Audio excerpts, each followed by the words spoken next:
Indian വംശജനായ bishop വിശുദ്ധ കുർബാനയ്ക്കിടെ കുഴഞ്ഞു വീണ് മരണമടഞ്ഞു. സൗത്ത് ആഫ്രിക്കയിലെ ബെറ്റ്സ്വാനയിലെ ഫ്രാൻസിസ് ടൗൺ കത്തോലിക്ക രൂപതയിലെ ബിഷപ്പ് ആന്റണി പാസ്കൽ റെബെല്ലിയാണ് വിശുദ്ധ കുർബാനയ്ക്കിടെ കുഴഞ്ഞു വീണ് മരണമടഞ്ഞത്.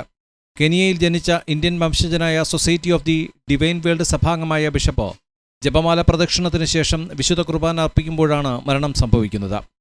റോം ആസ്ഥാനമായുള്ള പൊന്തിഫിക്കൻ ഗ്രിഗോറിയൻ യൂണിവേഴ്സിറ്റിയിലെ പൂർവ്വ വിദ്യാർത്ഥിയായ ബിഷപ്പ് റോബേലോ മുൻപ് കെനിയയിലെ SVD സഭയുടെ പ്രൊവിൻഷ്യൽ സുപ്പീരിയറായും അങ്കോളയിലെ ഇടവക വികാരിയായും സേവനമനുഷ്ഠിച്ചിട്ടുണ്ട്.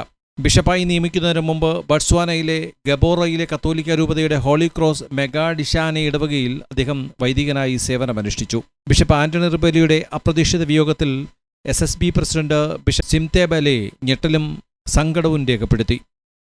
International desk, Vox news.